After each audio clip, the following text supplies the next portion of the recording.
Good afternoon. I am Kirby and this is Meadow and Lexi. And this is our recommendation for Alberta Motor Association.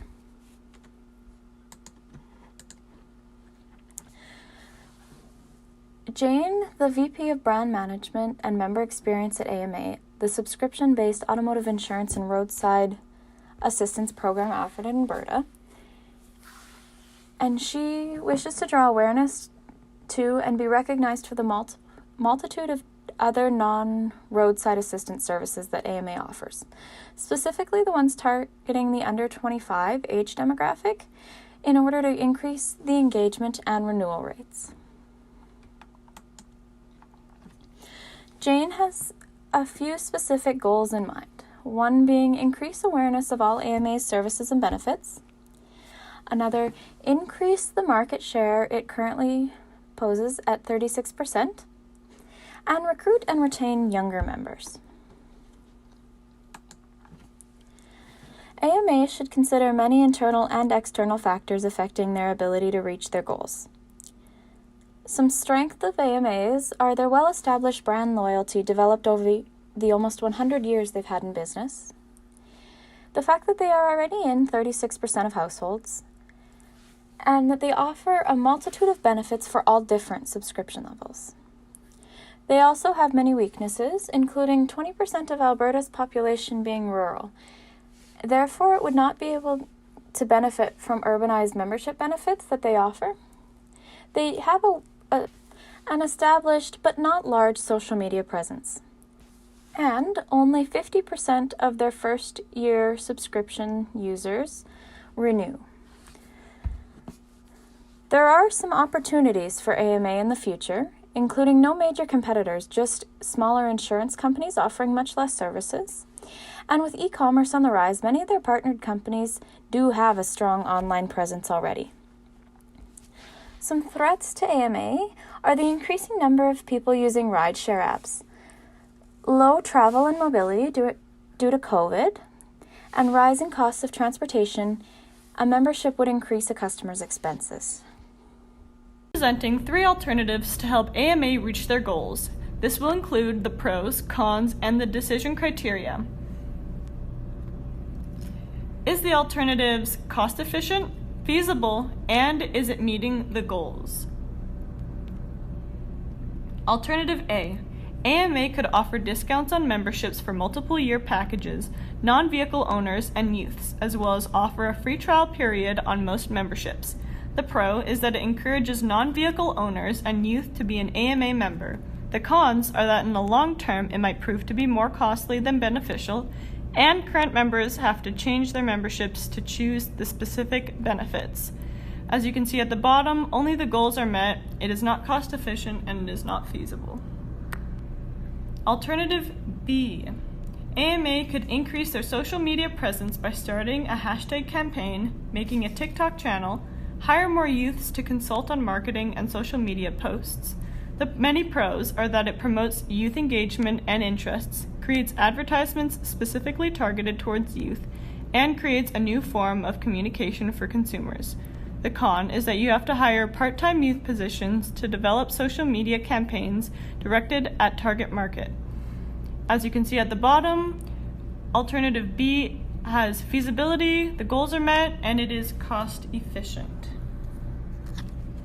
Alternative C. AMA could increase the marketing and perks directed towards rural users by looking into more ruralized rewards and incentives. The pros are that it creates more personal connections with members and can reach up to 80% of Albertan population. The cons is that members have to upgrade their memberships to receive the specific benefits, and rural areas are harder to reach without high marketing costs due to large distances between members. Feasibility and all the goals are met. The only downside to this is that it is not cost efficient. So we believe you should go with alternative B. The pros far outweigh the cons.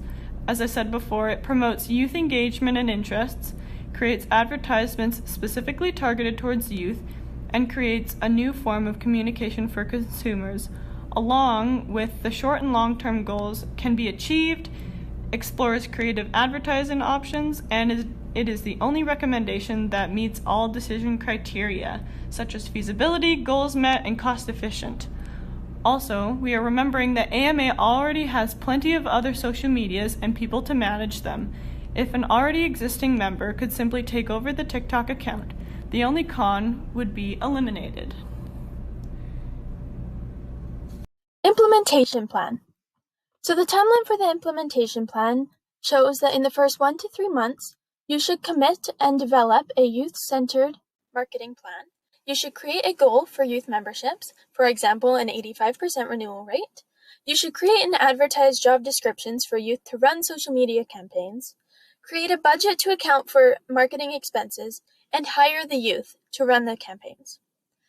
In the next 3 months to 1 year, you should create and follow the posting schedule for youth campaigns on Facebook, Instagram, YouTube, Twitter, and TikTok. Host contests for youth on social media platforms and consider prizes for best submissions. Continue to analyze youth engagement and membership data, and adapt marketing plan and budget for optimal results. In the next 1 year and longer, you should consider human resource options such as full-time youth advisement/engagement teams.